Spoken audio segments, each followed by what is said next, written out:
Hello everyone, and this is RamblePack64 here, and today I'm going to be discussing something a little it's just contemplative, right? We're going to be talking about what makes a game a best game of all time. Now, this isn't something I've had sitting in my head for a long time. It's more of a recent thing, and it was mainly kicked off by the Rolling Stone Legend of Zelda, the ranking of the Legend of Zelda games, right? And there's a lot of recency bias and a weird mixture of nostalgia, right? Like ranking A Link to the Past above Ocarina of Time, having both Tears of the Kingdom and Breath of the Wild as 1 and 2 respectively. But my interest isn't so much in picking apart their list, but trying to think about why I think a lot of people would have problems with their list, and why you're never going to be able to get a list that satisfies everyone, but more just what does make a game the best of all time, or a best of all time. Like, what really makes a game resonate for a long time? Now, there's a lot of stuff I'm going to say, which is, again, more contemplative. I'm giving my thoughts, but I'm not trying to definitively say, this is how it is, right? I'm not trying to tell you that this is how you should determine these things. It's more of a conversation starter. From my perspective as someone that contemplates game design, the industry and its history, I think there's a lot of issues of favoritism and personal favoritism. Like, when I ask you what is the best game in a series, what metrics are you going to measure that by? And most of them are going to be personal. Most people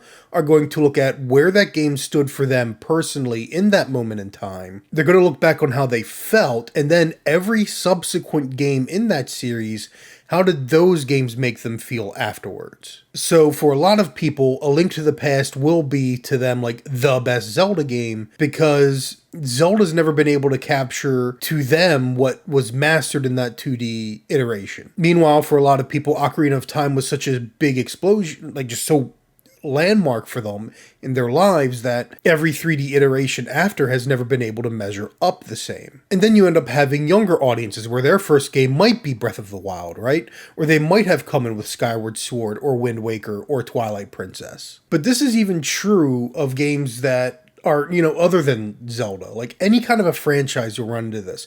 If I sit down and I ask someone what's the best Metroid game, you're going to have this debate. The best Final Fantasy game, you're going to have this debate. The reason why I highlight Ocarina of Time is because there are just some games, I think, were so landmark for the industry as a whole. And some of it, because of when I started gaming and because of what I've witnessed and seen, my judgment can only go so far back, right? Which games were the most significant for Atari and, the early arcades? And for me, I have researched and know more about like Pac-Man and its AI. I know more about Space Invaders and what that did. Donkey Kong introducing story to a lot of these simpler games. And then there's PC gaming where I've got far less knowledge. Like, I don't know much about MUDs. I don't know all that much about the original text adventures and how much influence they have. Like, everybody knows You're Likely to Be Eaten by Gru. Like, what other games am I comparing it to? I know the game that became the meme that became well known, but I don't know the genre. And I don't know if one of the reasons Zork is as memorable as it is because it was cribbing off of these games that came before. I don't know those things. I can only research them a bit, but what information sticks? So again, let's look at Ocarina of Time. Why do I consider, of all the Zelda games, Ocarina of Time to be the Zelda game that is a greatest game of all time? And the biggest reason is because of how much it changed the landscape, how much it changed how games are designed. The most simple way you can look at it is in the introduction of the lock-on button. But it's more than just being able to lock on to an enemy in a 3D environment. The way the camera moved, right? Like, cameras in early 3D games were notoriously pretty terrible. And even into the PS2, they continue to be notoriously pretty terrible. With Ocarina of Time, the camera, even when you're not locked on, is actually really good. And locking on had comparatively few issues clipping into walls and stuff like that. They took so much information into account to make it work, but then there's also how the enemy AI interacted. I mean, I did point some of this out in my video where I talked about Ocarina of Time, but when you play Ocarina of Time, if you're trying to fight enemies and you're not locked on, they will all aggro on you. But if you lock onto an enemy, every enemy you're not locked onto stops attacking. And you don't notice when you're a player. Most of the time you don't notice because now that you're locked on, you are focused, but you still feel like you're surrounded. But other enemies will not aggressively attack you. That kind of consideration, right? Like, and it spills out more and more as you go into how the world was designed, as you go into how characters interacted. Like, there's so much to that game that there was so much thought put into each level of its design that people started to imitate it, and you'd never know they were imitating Ocarina of Time because they were grabbing the design philosophy and the tiny lessons. There was such study of how Ocarina of Time was designed. So the reason games are as good as they are is in part because of Ocarina of Time's existence. That's what makes it a best of all time. So even though, like, I'll tell you right now, 3D Zelda, my personal favorite is Twilight Princess. But did Twilight Princess contribute to the game industry in the way that Ocarina of Time did? No. So even though Twilight Princess might be my personal favorite to play, I enjoy playing it above Ocarina of Time, and I enjoy its narrative more than Ocarina of Time, and so many other things. Those are all subjective biases of mine that have nothing to do with the game's place in video game history as a whole. Now, to give an example of some other games that did this, you can look at Metal Gear Solid.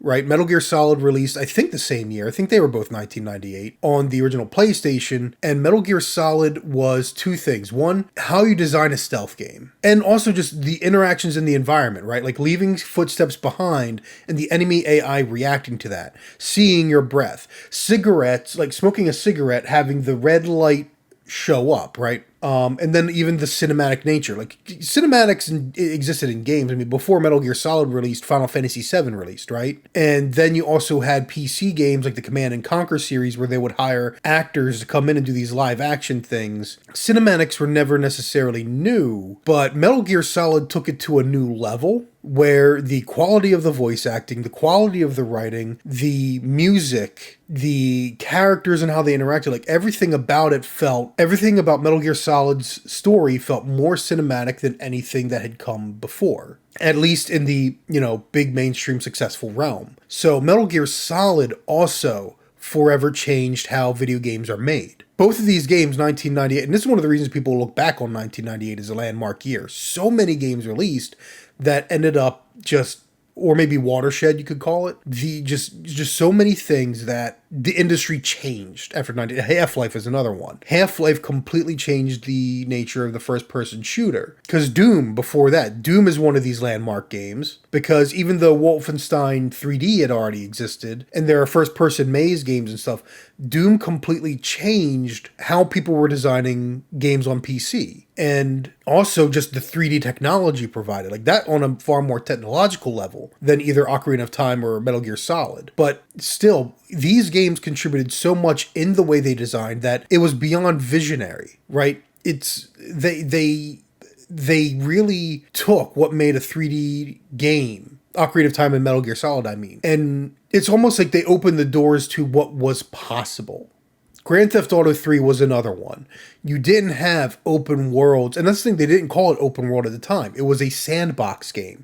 Grand Theft Auto 3 was a sandbox game, they called it. Now, sandbox game means something completely different, but that idea of we're going to drop you in a world, and you can do whatever you want in it, even if you want to beat up a hooker and get your money back, right? And and that's the thing. That's like one of the simplest things and most popular because it was an M-rated game and it was so controversial at the time. But there was so much more you could do in Grand Theft Auto 3 than that. Now, personally, I didn't like Grand Theft Auto 3 because to me it was a buggy mess. The graphics looked like just awful. Even for a PS2 game, those graphics were bad. And then you had I didn't like the way the game felt, but you can't deny its place on changing how because without Grand Theft Auto 3, you do not have Assassin's Creed, right? You can look at all these other games that, heck, without Grand Theft Auto 3, you do not have Breath of the Wild. And without but that's the thing, like that also lends into, you go from the games that really made a difference in how games are designed. Like one of the last games I think that really had this impact was, or at least one of the last games I could definitively say that was a landmark game that completely changed how we design games was Resident Evil 4. Resident Evil 4, the original release, it's not just in and that's the thing, people might look at something like superficial, like QuickTime events.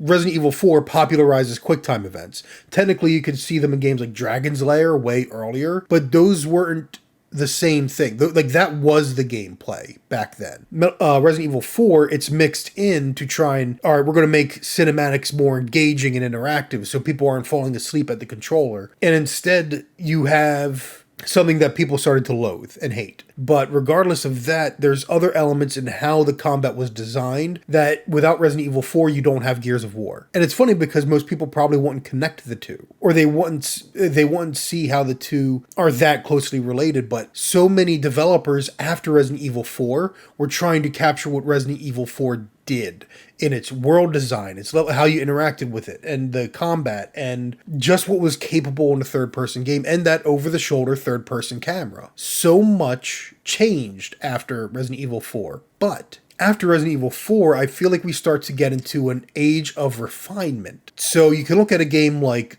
Dark Souls, or Demon Souls, I guess you could say with the start, but Dark Souls really popularized it. Kind of like, again, if Doom was if Doom is Dark Souls, right? Or rather, if Dark Souls is like Doom, Demon Souls is like Return to Castle Wolfenstein. Return to Castle Wolfenstein exists, had impressive technology, and so did Demon Souls, but it was the game that came after that really had the influence. So Dark Souls, however, a lot of what it did wasn't necessarily new.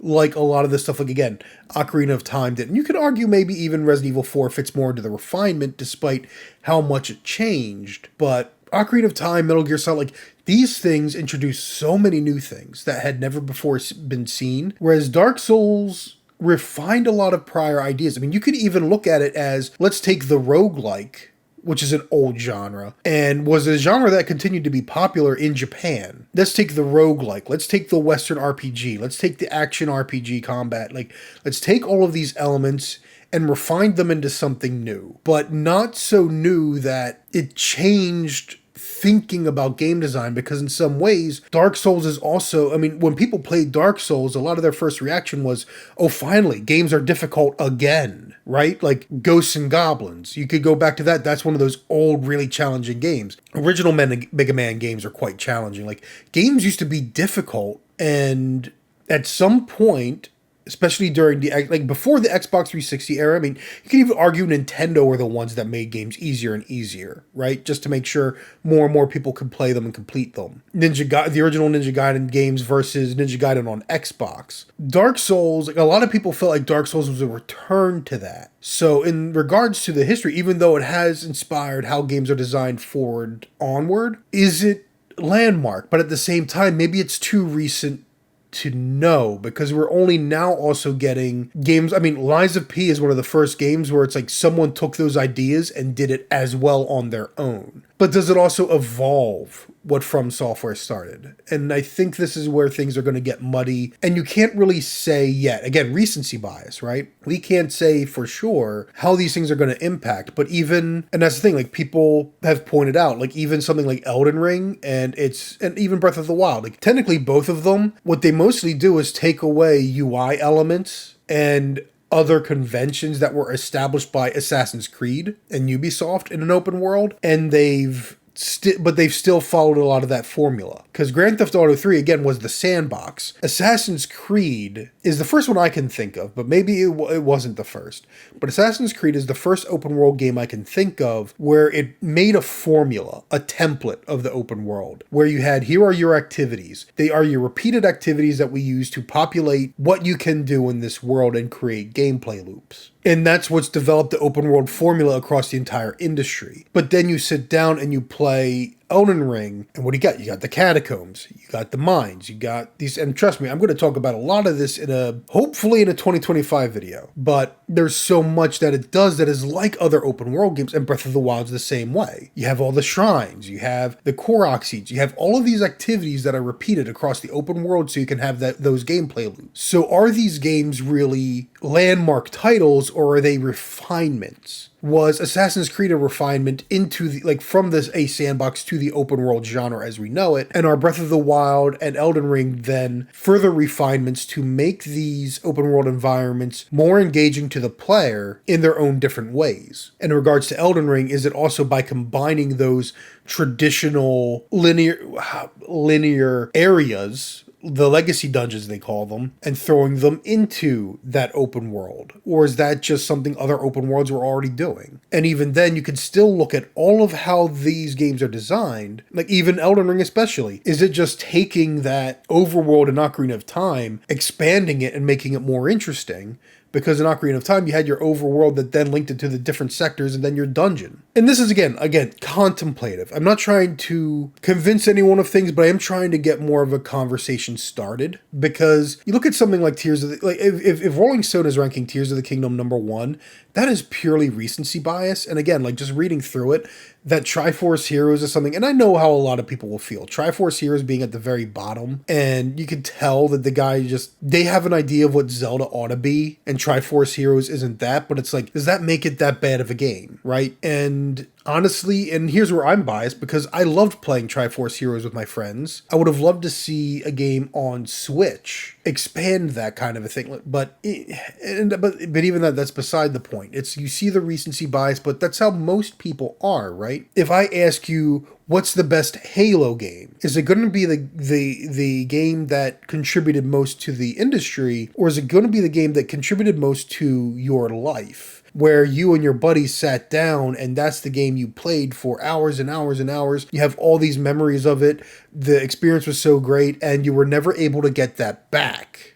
That's how most people end up ranking. And, and that's perfectly fine. I mean, I used to be frustrated at how people would word things. Like, not everyone tried to treat things as academically as I did, but there's also something to be said about the masturbatory nature of ivory tower academic thinking on games. That's true pretension, I think. There is definitely value in those that are interested in the academic discussion, coming together, finding a common language, and just talking about these things, but the intent shouldn't be so that you are smarter or better, or your opinions are more informed and correct. The intent should be, we love this industry, we love these titles, what do we want to understand about this industry and how games are designed by what was in the past, so that we can try and work forward to the future. But even if you look at something like film, what are the odds you're going to have any more landmark films? Like, how thoroughly has that medium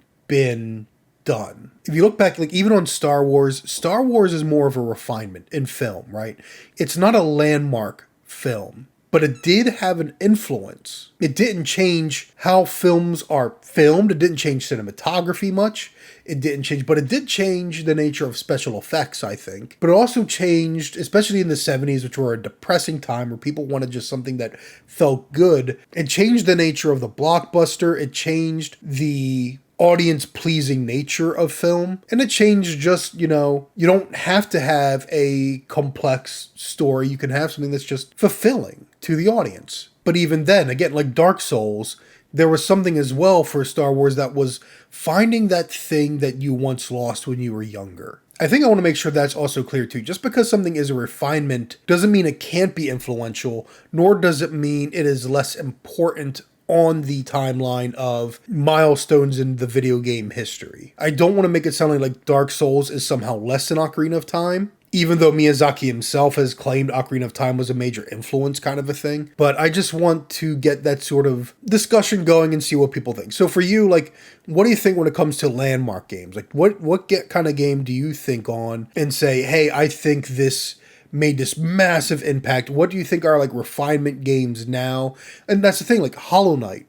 Hollow Knight is, and you might even be able to consider Hollow Knight a landmark game for the 2D side-scrolling Metroidvania, because what was a Metroidvania before Hollow Knight? It was mostly trying to be Super Metroid or Castlevania. Hollow Knight throws in that Dark Souls mixture, but without being Dark Souls, right? It's getting Metroid, it's getting Castlevania, and it's getting Dark Souls, but the end result is its own thing. And it's also getting a little bit of Super Meat Boy when you get right down to it. So is Hollow Knight a refinement or is it a landmark, right? So again, conversation. So if you got your own thoughts, leave them down below. Just make sure you don't get too lost in the weeds. Like, let's not do too much discussing the specific Rolling Stone list. This isn't about ranking Zelda games in particular, but it is about figuring out, like, what games do we think really changed the industry, and what games today do we think might be, but being careful of that recency bias. Anyways, thank you very much for tuning in.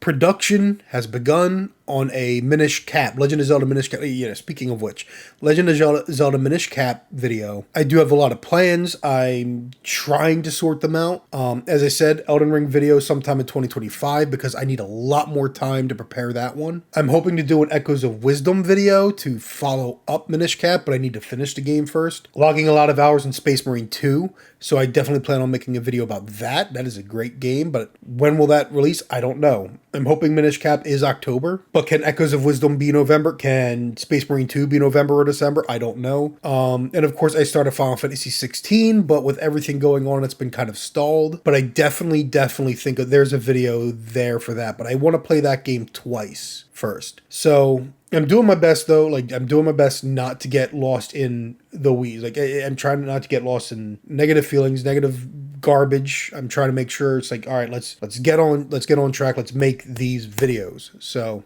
September was more of a let's start playing and see what's coming out and just take a little bit of a break. But now I want to be getting on that train and just let's pump out some videos. So don't know if there will be another ramblings like this. I want to try and focus more on the videos. Might try and do some Game of the Year, like the Game Awards and other Game of the Year podcasts, live streams. So please keep an eye on those. Please be willing to join. But otherwise, just, thanks for sticking around. Thanks for watching. And thanks for keeping it cool. Have a good one, everybody.